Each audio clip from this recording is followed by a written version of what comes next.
Well, hello everyone. Welcome to Get Celebritized. I'm your host, Aurea McGarry, and this is the show where I help you earn more so you can live more, bigger, vivacious, wonderful legacy lives so you can give more.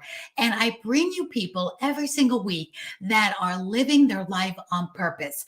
They're going to inspire you and help you and give you tips and stories that show you how they are living their life on purpose, and you can too. I bring on everybody from very successful entrepreneurs to some celebrities to nonprofits and everybody in between. And today I'm really excited because I have two fabulous, gorgeous ladies who are here that are authors that are going to inspire you. And I'm so proud to have them here today. One of them, our first one, is veteran Renée Patterson. She's an author, a speaker, and a disability advocate. And her fabulous aunt, Dawn D. Bennett-Alexander, is a retired UGA, Employment Law and Legal Studies. So I'm going to bring these beautiful ladies up to the stage, and you are going to hear a fabulous success story from them. Welcome, ladies, to the show. Thank you so much. I'm so glad to have you here. You all are the authors of this amazing Quilted Heart series. I'm going to let you ladies tell us a little bit about what you're doing right now. Then we're going to backtrack and unfold a little bit of your journey that brought you here today. And we're going to talk about maybe some things that could have stopped you, because I love giving my audience hope, because they may be going through something right now that they're thinking, this is too much, Lord, I can't. And you're going to give them inspiration. Yes, you can. So whichever one of you want to start and tell us, what are you up to right now? Well, I'll start. I have, with my aunt, we're doing a series called the Quilted Heart, Quilt Journeys Mystery Series. And through our series, we are bringing people through historical fiction, stories about different groups of people so that we can get a better understanding of how we all fit into this world together through our shared history. And what we want to do is make sure that we bring people in to understand what it's important for us is diversity, inclusion, equity, or DEIB. That's the wrong way around: diversity, equity, inclusion, and belonging. And it's important for us to get people across the world to understand that we have more that brings us together than separates us. And I love that. We need that now more than ever. So Absolutely. when you're talking about diversity and inclusion, who are you speaking to? Tell me more about the people. When we say people, the audience that you want to inspire most, that should really tap into this beautiful book series and your website, quiltedhearts.world.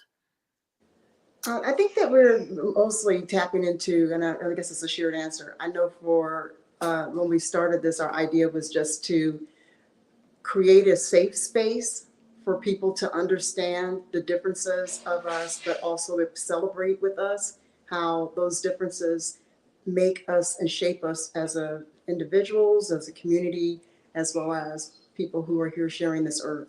And that's part of mine. I know Donnie has goes a little I want to hear from Dawn too. Do you find, before we get to Dawn, do you find we need that more than ever after the pandemic? Absolutely. Absolutely. I think that we got into our separate spaces. That was necessary, of course, but through that silo type of living, we either became more aware or we became more afraid. And I think that there's a space that we can do. I think all of those things matter, because sometimes fear can propel you to do things that you thought you never could do, but also it can also open up doors that you otherwise would not have gone through. But you need to be able to have the safe space to do that. And I think that's what our books do. You know, you said one of the things that I'm so glad you said, and I want everybody to hear this, and then Dawn, we want to hear from you. You said that we are more alike than we are different. And that I really resonate with as we're in that pandemic. And if you turn on the TV or the news for even 5 minutes, it was so divisive. It was divisive whether it was mask or no mask, vaccine or no vaccine. Who were you voting for? All this stuff was going on. But when you laid back and you went to your real neighbors, we really realized we were more alike than what the news is making us all out to be against each other. So Dawn, tell us what your thoughts are on this, because I'm loving this series that we're about to talk about in your book series. Yeah. What Renee said, when I add to it what the foundation of the book says, I think it shows even more how we are working this to be able to do exactly what she said, which is to bring us all together, to provide more information for people as a background for doing that, so that there's less fear about who it is that we are. Each book has a quilt at its center. The protagonist, the main character, is a law professor who quilts and collects quilts, and she manages to come across quilts that have some sort of odd thing going on with them, that it's in need of repair or something, and somehow things come out about history that you don't expect. And in the telling of those things, totally in the context of just a warm family, you learn all of this history that you didn't know before. And when I think about the audience for that, the audience is really all of us, because even if you are within a group, and we are sort of now, in these isolated silos that you talked about, realizing the lack of value that has, there are things that we may not know about those groups that help us understand more through these just wonderful mysteries that we have in the series, why certain things are the way they are, or what may be behind people doing certain things. The classic for us is what we saw when we looked at the difference in how people reacted to a Black Lives Matter sign, let's say. And that there could be any number of things like this, but there are some people who look at it and they totally get it. And there are other people who look at it. You may have seen the couple of lawyers the couple who pulled out their guns when they saw the march going down the street, and they ended up being prosecuted for that. They clearly had a different thought in their head about what that sign meant. And what I have learned over the years, teaching this to thousands of people, both as a professor as well as a consultant and somebody who does presentations, is that very often the basis for that reaction of, being fearful is that you were missing some pieces. And once you have those pieces, it's like, oh, well, that's a whole different story. And I liken it to seeing somebody have dinner and slapping them in the face. The mother sitting there and she slaps this kid across the face. And, everybody is really upset about it. And then what they didn't know was that the kid had a condition that made it so they would go into a state where they would have a seizure. And the only thing that could stop it is being slapped really hard in the face. Well, that's a whole different story than just somebody hauling off and slapping somebody. So our thought is the more people know, the more they'll be able to see that there's so little that separates us, and it would make us all better for it. And the vehicle is just a wonderful, warm, cozy story about a quilt.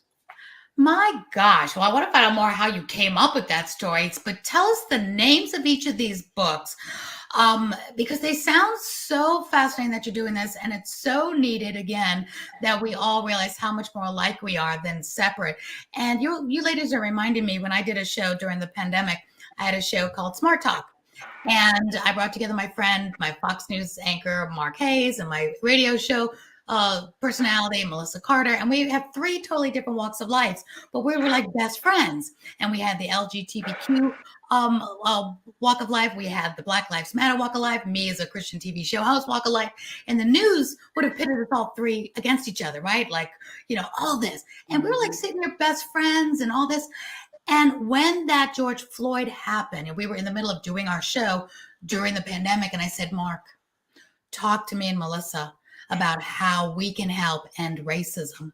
Yeah. And we had such a great conversation, still on my YouTube. It won a Silver Telly Award because we just said, Mark, talk to us. Racism was still going on when I moved south. How stupid of me. The lives that he was talking about just completely shocked me. And you're right, we don't know unless we ask. So instead of me trying to figure out, well, I can do this, or I'll just pray about it. Say, no, what can we do?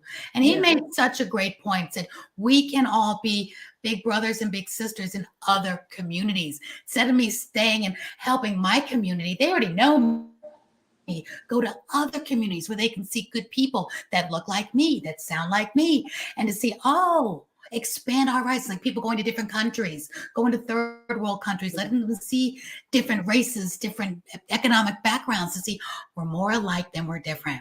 So tell us about the books and the names and the titles, because it sounds just what this world needs. Well, Look at me. I happen to have 3 right here. Awesome. The first one was The Wandering Quilt. And The Wandering Quilt was the one that started it off. Then there was Hidden in Plain Sight. Bring that up. Quilt. There you go. Okay. And perfect. Not All Diamonds Are Gems. Not All Stars Are in the Sky. Eden's Quilt.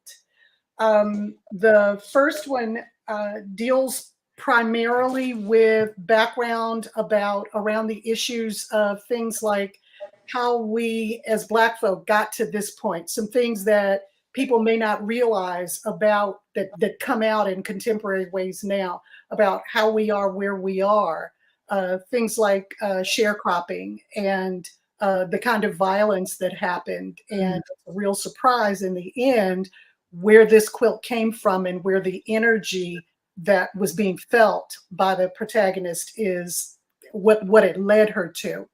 The second one was about Blacks during the Great Migration, where they moved out of the South. It's the largest peacetime migration in the history of the world. Really? And the stories of people who, each one of those people was a story, but there are lots of subsets in there. But one of them is the people who were bright enough, light enough, literally light enough to pass for white. And they ended up doing that and leaving behind the lives that they knew before, and what ends up happening in that process. And then the third one is based on Jews, and comes out of Holocaust as a basis for what we see today as some of the contemporary issues around Jews. But again, those sound real heavy, but they're just wonderful stories about a quilt. That is the center of it. And these other things that you learn about those times and those issues just come about as a part of what we learn through the family's interactions with these quilts. Hey, oh my gosh, there's so much to unpack here. I love this. So let's see if I get this right. So you are intertwining real history with fictional characters and making it a fun story, so it's lighter, but there is true life history that you're telling those stories through characters. Is that correct? Yeah, very much so. This is great. And Renee, I'm seeing your background back there with all these beautiful pictures going through. I'm going to bring you up so we can let that scroll a little bit. I'm loving that. It's showing the book, showing your logos there. So tell me about how you got started with the characters. Was this your idea, Renee, or Dawn? Are these characters, where do they come from? Oh, let me tell you. Okay, hold on. Okay, here we go. This is my favorite part. I love it because it did start with a question from Renee. She came to visit. She hadn't been to see me in a while, and I had a stack of quilts, and she said, we were just sitting there in the living room, family room, and she said, tell me about your quilts. And I started, you know what? I didn't even know that there were stories about the quilts, but I started talking to her about them, and it was like, wow, each one really does have like a history. And she said, we ought to write a story about a quilt. And I have to tell you, Renee, I'm going to out you. Renee is real good. She's extremely good. Her imagination is unmatched. She's full of energy. She's extremely good at thinking things up. Well, I'm a Jew. Okay, I'm not good at thinking things up, but I'm good at doing. So the next morning, that was the end of that conversation. The next morning, she comes down and I open up the computer and I say, okay, so what happened? And she said, what happened to what? And I said, you said write a story about a quilt. So what happens? The next thing I knew, we had a book. And halfway through, we're like, oh my God, this has to be a series. This is so incredible. It really did sort of take on a life of its own. And it came from that simple question. And when you did your introduction, you talked about people who may be sort of where they are in their journey. They may get discouraged at times. They may want to be hopeful. This is such a good example of you can do this. Now, I did have a history of writing. You know, I write textbooks. I wrote legal textbooks. I didn't write fiction. But you all make a great team, though, because you have the Yes. one that does the actual text part of it, Yeah. the writing, and then Renee coming up with the idea, and we should do this. And that's what I talk about a lot, you know, these days. We're talking about collaboration. And I'm used to being solo, so I love it. That is so important for you to say. You may need help at some point. We all need help. Not a good idea person. I'd say that, but it's really not true. But I don't think of myself as that. But Renee is, and being able to put those two together, there are now 3 books with another one in the computer being edited. Let people help you and do what they do.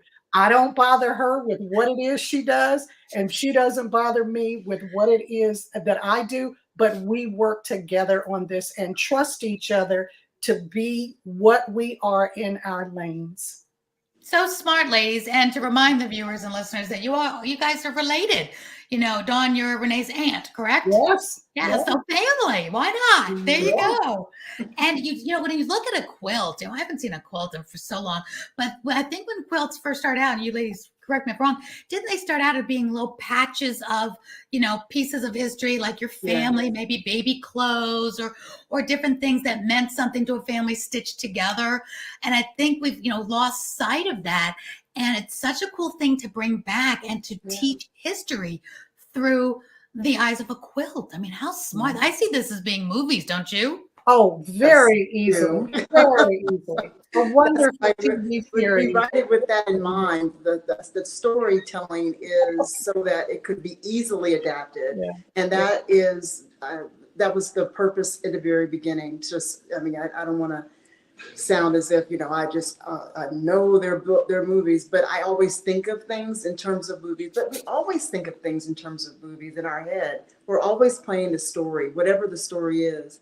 We're always playing it. And so why not put some positivity there? Why not put some context there? Something that can be used by anybody. I mean, I would see that these are not just movies, but they're also teaching tools. There could be classes that are done on these types of things. I mean, Alice Walker and the book Beloved, which is one of the books that I used to have to write about when I was in school. And it just has so many different contexts that you can put it in, even as you go through life, depending on the stage of life you're in. So it's like, that's what I see when we're doing our books, is that it could be for kids, it could be for adults, it could be for people who are just coming to this country to learn about what the differences are in this country, because since we're supposed to have most of the different types of ethnicities that are living here and cultures. Such a melting pot. That's right. And right. imagine teaching classes on this and having the kids bring things from home, and they make their own quilts, and they show, like, kind of like show and tell. They talk about this as my great idea. I mean, I love it. And one of the things that I think is most fascinating about this, and I think is true for Renee too, is that this was our vision and this is what we brought to the world. But the truth is, there's what I say and then there's what you hear. What people take it as, when it resonates for them and they do the whole part of looking at it, reading it, can be totally different. Somebody was talking to me about spirituality. That's absolutely a part of it. Somebody else, I had a friend from 50 years ago, the summer in between my second and third year of law school, I was working for the Attorney General of Oregon, and I'm still friends with one of the other interns that year. And she emailed me and said, I read your book and I love it. And she had read the second one. And she said, what I love is that you can, and you can't get a bit more homogeneous than Oregon, okay? But she said, I love it that you can just be reading this really warm, entertaining story, but you learn so much history. That's somebody who's not in New York City, who's not in the South, who has a very different take on what these issues are, but they absolutely still resonated. And I love it that it can do all of those things that you all are dreaming up and still be just an entertaining movie if you want to take it on that level. And I love a trilogy. You already have a trilogy. Oh, yeah. So Yeah. And there are in a year, we published 3 books in 1 year, and that's how dedicated and motivated we are. And I have to tell you, my aunt talks about me being having this vision, but she is the storyteller. She's and has been known as that person in our family for all of my life anyway. Which is my mom's sister. So Dawn is my mother's sister, and she's always been that person that's held all the history. She talks about the history every time we get together as a family. And so her storytelling, and then of course in college or in the universities where she was teaching and the other places that she does her work outside of school, the storytelling that she does there, and tell her she was using a quilt. She would take a quilt with her to the school to talk about it. So it's not all my idea. This is definitely something that she was already doing, but we just put it in a more structured environment. Yeah. Yeah, you ladies work so well together. Again, maybe it's because your family as well. You got this wonderful story that you want to tell together. You blend really well, and it's so needed. And I think now more than ever, people are open to different ways of learning. So it's not the same old. A lot of kids, don't like to read or can't read real well, and to read is a more of a chore. But you bring it to life in this classroom. And you say, okay, we're going to bring these books to life, which when we do, we remember more. So even if there's some children struggling in a classroom and they can't read the book or don't really absorb it as well, you're able to bring it to life. Here's what the book is about. And you could tell the story while they're bringing together their pieces and they're sewing their quilts together. How fun is that? Because people remember more when they do something, when using all your senses, your eyes, your ears, your hands, and you're taking action. So I think you guys are onto something really, really well, besides just the trilogy, or maybe it's a TV series. I mean, there's just so many more options these days, as I'm in the TV industry now with all these streaming, platforms, that you don't have to wait for Paramount to pick you up or a big studio to pick you up. You can make this happen yourself with just the right connections. And I'd love to help you with this, where you can make this a great documentary series or a great trilogy in your own right. Because I think it's going to be really, really exciting. That's for sure. I really love this idea of the kids and the quilts, because kids usually have some sort of rubby in their lives somewhere anyway. Yeah. And I can just see them saying, okay, we're going to do this. So everybody bring their favorite one, whether it was something your Nana made you or something your mom bought, just bring it. And we're going to learn about this series, which would make them think about that series in an entirely different way. Mm-hmm.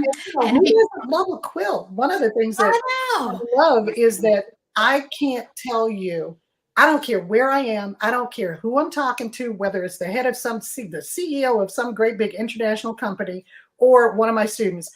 When I say I quilt, everybody has a quilt story. Oh, my grandma used to quilt. My aunt used to quilt. She died and left me all these quilts. And it's never negative. It's always. I want a quilt. I don't have a quilt. We'll have to do something about that. And you ladies probably don't tell me if you agree with this statement. Don't you feel that we can make the most headway with the younger generation than trying to really change the older generation that's set in their ways? Like we may be more alike than different, but for those who are still real different and more, say, closed-minded, or they are what they are because of whatever, do you feel that we can make more headway with bringing the world more together, going into the younger generation, starting with the children and helping them influence the parents and the grandparents to a brighter way, a broader way of thinking, if they aren't at the moment? What do you think? You said you grew up in New York and you felt stupid when you came here and, moved south and realized there was I don't see that as stupid. I see that I divide the world into people who know, people who don't, and people who know and don't give a crap. Okay? And for what you just said, I would put the people who are resistant. I won't put all older people in that category. Mhm. But for the ones who refuse to know or to care once they do know, yeah, I'd put them in that category. And that's basically not who we're talking about, because they refuse to change. And that's okay. This is America. You get to do that. But I think you're right in terms of the younger kids, because they did not grow up in the same world that we did. Renee is a different generation than I am, and you're probably somewhere in the middle of that. And I'm we probably right up there with you. reflections of the generations we grew up in. And this generation that grew up with the kind of exposure they had to differences, and us trying to navigate those differences in a positive way, even though there's pushback, Mhm. absolutely see the world a different way. And I think they're much more. You're on the right Yes, track please. because, excuse me, I'm sorry to cut No, you No, off. you're fine. Keep going. My thoughts is coming. The law of diffusion, diffusion of innovation. So it's that little curve we have, and you have your people who just will do. They follow along because they see the value right away. And then you have at the other end is the laggers. Those are the people that, like you said, they're just, it's not going to happen. So you play to the people in the middle. Those are the people you need to convert. And those are the people that are more susceptible to conversion. It's just about how much time and whatever effort you need to put into it. So you're absolutely right. And those people can be the younger set, the people who are maybe their 30s and younger, that are looking to get more understanding. And I think that with social media, we've got people who are getting more input from places that they never would have gotten, from across the country, from across the world. There's things you see and hear and do that you can identify with. And usually the people who are doing that are that group that you're talking about, the younger. You need to put together a TikTok series and do like quilting from the heart. Don't give her ideas. You want to get the younger generation. You need to do a TikTok series. You do. I'm just saying. It's like I'm busy quilting. No, we can't make it to TikTok. It's there, and it really is making an impact. Oh my gosh, what the kids eat, what they do, what they watch is all. I found it on TikTok. I found it on TikTok. And the funny thing is, I have this kind of interesting family where my oldest daughter's 37, my youngest is 18. So I've got, and then there's me, over 60. So we've got these three generations in the same family here. And I remember going through the pandemic, which I tried not to remember that, but it was so interesting that my daughter's 37, watching the news and all of this. She's married to a chiropractor. We're very holistic, very, health conscious. I only have one lung. They were trying to keep me safe. And then my 18-year-old at the time was like 16 or something. She was getting her information from TikTok. And it was just really interesting that my older daughter said something that you guys will probably resonate and laugh with. And the tagline for the pandemic was, "We're all in this together." And my older daughter, who has a great sense of humor, she's a trip.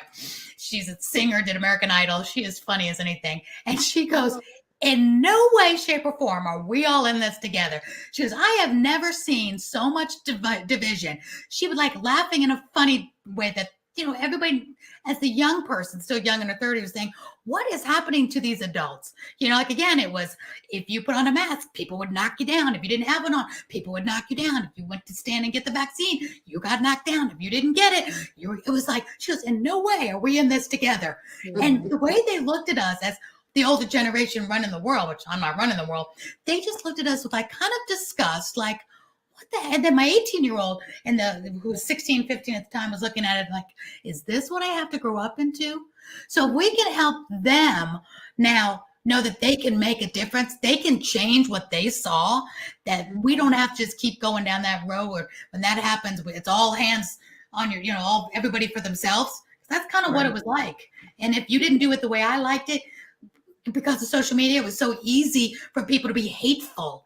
And my daughters didn't understand that. Like, why is everybody so hateful? So I love that you can take this quilt, this story, and go to the younger generation, whether it's middle school now, high school, college, even in the 30s, because they want hope. They want to take action. They don't like what they saw.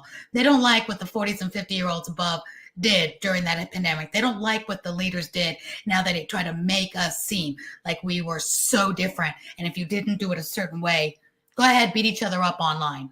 Yeah. So they want to be part of the change.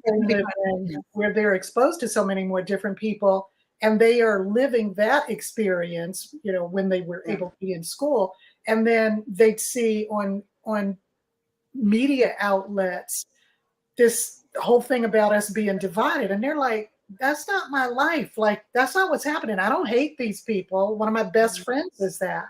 And for them, with that being their background, and remember, they're going to grow up and run the world, that experience is a very different one. They're going to want to be inclusive, and what they're hearing in the greater society is you shouldn't be, but that's totally at odds with what it is that they're experiencing. And trying to put laws in place, or have put laws in place to be, the anti-woke, all of this stuff that means literally, like I keep saying, not being woke means you're asleep, and who wants that?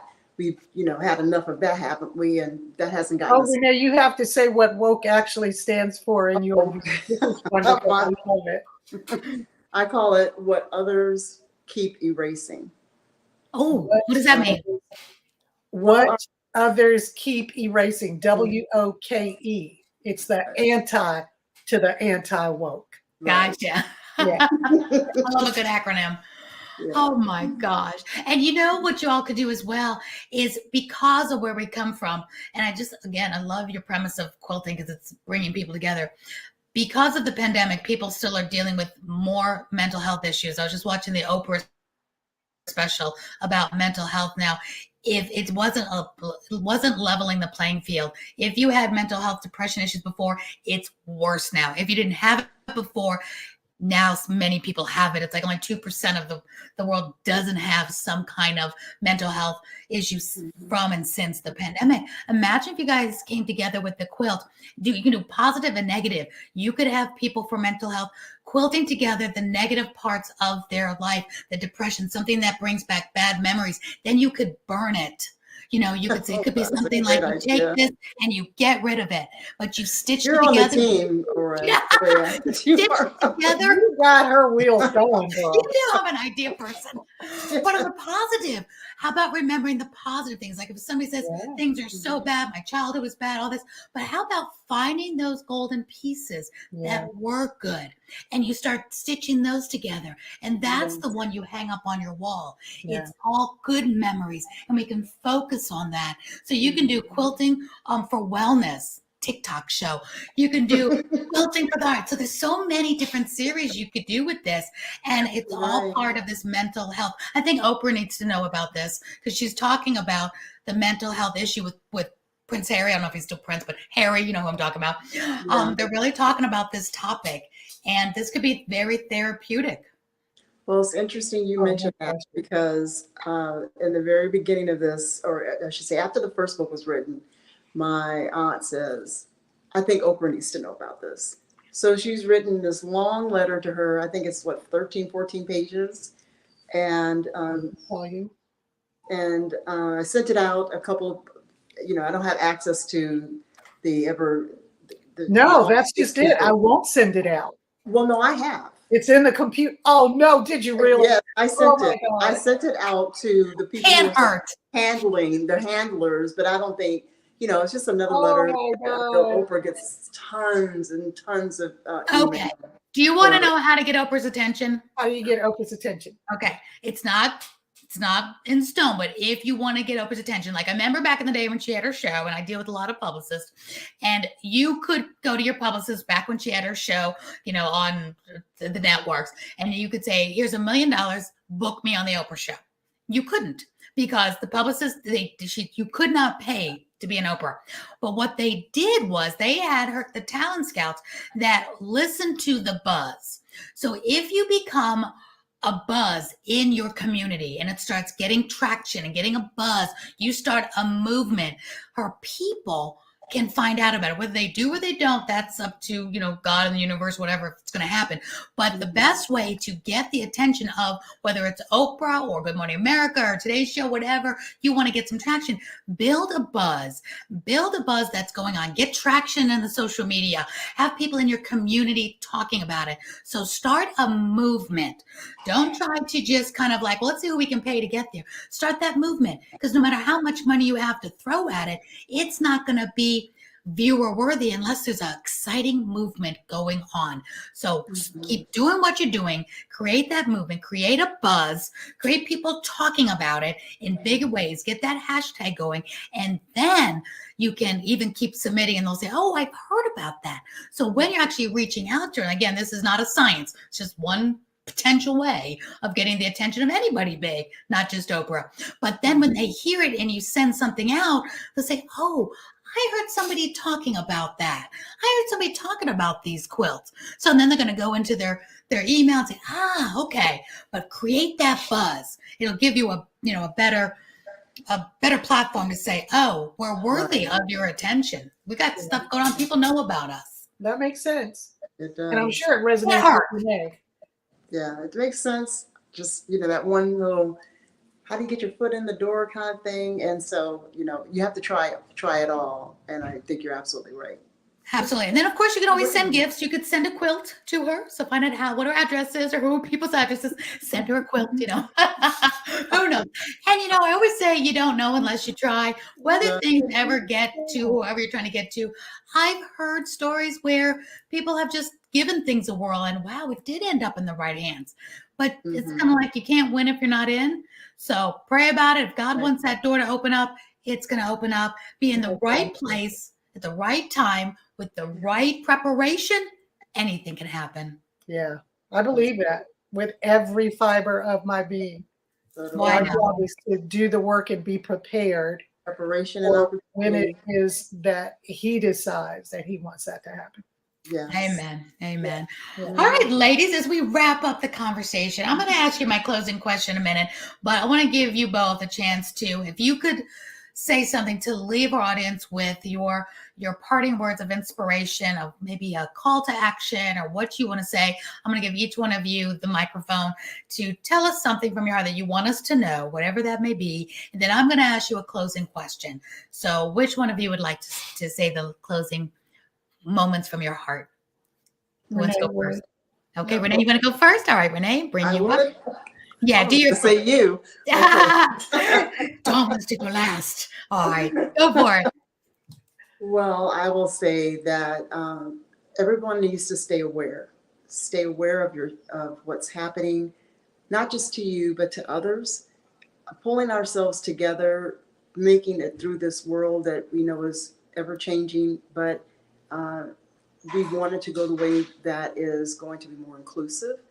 And we have to take great care of each other in order to do that. So I say that our books are a testimony of that. We're looking to take care of each other by talking to each other through our written word, and hopefully one day through other venues as well. I love that. And we can get the book, just to make sure for those who are listening in podcast, at quiltedhearts.world. Is that correct? You can go there. We'll just have links that will take you right to Amazon. So Amazon. So they're available on Amazon. Yes, all three of them. Wonderful. Quiltedhearts.world. All right. Renee, give us your parting words before I ask you the closing question. Me? I would say for anybody listening to this is a really, our example of publishing the books and having more books to publish is a really good example of listening to yourself and being prepared to do what your heart tells you to do. I've taught law for over 40 years, in fact, 45 years. And as it turns out, this is what I actually think I was sent here to do. And it was the kind of law that I did. In fact, it created a whole discipline in what we now know as diversity, equity, inclusion, and belonging. But the truth is, I was open to hearing Renee's question, her very simple question. Tell me about your quilts. We should write a book about a quilt, which now, you look on Amazon and there are 3 that we've done. But it just goes to show you how staying open to wanting to make the world a better place, hearing how that can happen, listening to the universe or the creator to tell you what that is, makes sense. And it happens to all of us. But a lot of times we can miss those cues when they come along because they are not in big, bright, flashing lights. This was just a question from my visiting niece. And as it turns out, it is now a product that's out there to make the world a better place. All of us can do that. I have no doubt that each of us has a part to play. Absolutely. Beautifully said, both of you ladies. I am such your new fan. So proud of you both, what you came up with. You're also a testament to having that idea, partnering up and running with it. So people, so many of us have ideas that are never come to fruition because one, we think, oh, well, who am I to do that? Or I don't have anybody to help me. I'm good at this, but not good at that. Partner up, do this, take action, because it just takes each one of us to make a difference. And I remember I had somebody on my show, Marcus Black. If you have a chance, watch that episode with Marcus Black. He was phenomenal. And at the very end, when I'm about to ask you ladies this question, he said, have you ever put together a jigsaw puzzle? Like this 500-piece jigsaw puzzle or 1,000-piece jigsaw puzzle? Have you ever done a puzzle? Both you ladies? I know I love puzzles. Yes. And he said, imagine when you get to the end of that puzzle. Have you ever had it when you were missing a piece and you had it all done and there's one piece missing? And whether that piece is the middle piece and a special eye or an ear or a lip, or if it's just a corner piece that's just completely just the sky, it's nothing, you think nothing special about it. It doesn't have any kind of special artwork on it, but it's one of those pieces. There's 500 blue pieces that are the sky. But without that one piece, that puzzle is incomplete. It has a hole in it. And that's the way all of us are in this world. No matter what piece we are, an end piece, a nose, an eye, an ear, a tulip, a puppy dog's tail, or a cloud or a sky piece, that puzzle of life is not complete without each and every one of us fitting ourselves in the puzzle and being a part of this world. And I just thought that was so cool that we all need to show up and fill that little empty spot. And there's not one piece that's more important than the other, because without all of us together, that puzzle's not whole. This world is not whole without all of you. So Absolutely. Here's my closing question. I want you both to answer. I had my show, Live Your Legacy TV. I had my summit, Live Your Legacy Summit. I really love to encourage people to live their legacy on purpose, especially women, because we're always so busy helping our husbands, our kids, our aunts, our sisters, our uncles, having their best life. But I always like to ask you this question. What is your legacy? How do each one of you, Renee and Dawn, want to be remembered? So if we remember Dawn, when after you take your last breath, you want us to remember you how? And this time we are going to start with Dawn. I actually got a chance to see that. I hadn't really thought about legacy before I got ready to retire from the University of Georgia after 31 years. But when I retired, I got ready to retire. Somebody said, oh, something about my legacy. And I thought, legacy? That never occurred to me. But the university created the Dawn D. Bennett-Alexander Inclusive Community Award for faculty, where every year, it's an endowment. So every year they give $1,000 to a faculty member who demonstrates a deep commitment to diversity, both inside and outside the classroom. And that is how I want to be remembered. I had to think about that. And I thought, yeah, that's what my life has been about. And the idea that that's how I would be remembered, that's how they think of that being my legacy, that makes sense to me. And I love it because to me, it is all about love and the way we feel about each other. That's what motivates everything else. So diversity is a way of sort of bringing that into one word, diversity. And for me, if that's my legacy, I'm totally okay with that. I love it. I love that so much. I was getting goosebumps. I'm like, oh my gosh, it's probably one of the best answers I've ever had, that you already have that and you're still living and people are already acknowledging your legacy and what you've done. Good for you. Doesn't mean anybody says better or worse, but I just think that is so great when you really have had this focus and this purpose, and you will be remembered for this work. And Renee, you're right there with her, right there with us. You are living your legacy. So how would you like everyone to remember you? as your legacy. And this we know is part of it as well. Yes, it is. And I think that outside of myself, I don't have any legacy that I'm building until now with the books. Of course, I have my legacy as my parent and having grandchildren now.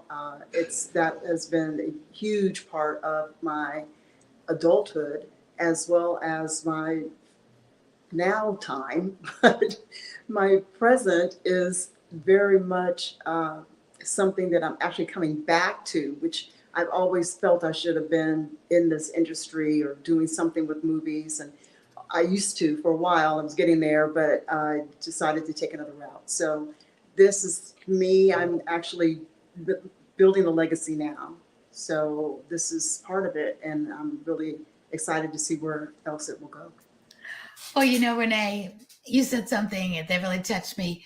Your legacy and our legacy as moms or dads is our children first and foremost. So it's not that this just started your legacy. Yeah. Absolutely, your children, your grandchildren are your first and foremost legacy.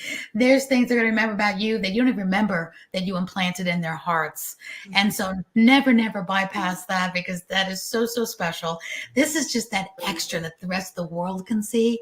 But if nothing else, if we have these families and these lives, and maybe some of the people watching, they don't have their own children, but they have nieces and nephews or their neighbors' children, and you made an imprint on the next generation, no matter how that looks, that is a legacy.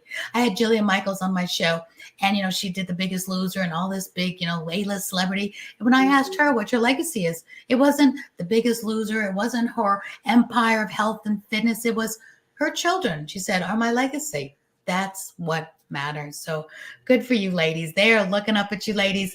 And children do what we do, not what we say anyway. Absolutely. So they're going to emulate you because you're showing them the path to making a difference, making a stand, and making this world a better place in a very specific way. So I'm really excited to see what the future holds for them and the next generation as well. Absolutely. And I just say, because I wanted to be a mother from the time I could ever even talk, that I'm used to thinking of legacy in terms of professionally, because that's where it usually comes up as an issue. But my children and grandchildren, that is such a huge part of it. And it's such a part of what we do, because we're talking about our ancestors who were in fact enslaved. So the idea that the legacy could be passed on through our children and grandchildren, and Renee just had a new granddaughter last month, on the 15th of last month, is absolutely first. That's a given. Absolutely. And it is a given. That's why a lot of times people come on the show and they're giving me their work legacy. So I get that, which is so important because your kid's going to see that. And that's why I said, what a great answer, because your children and grandchildren are going to see grandma and mom have that legacy in a university, that other people besides the family can and be inspired and empowered by what you have done in your work as well, which I think is also so important when that can happen.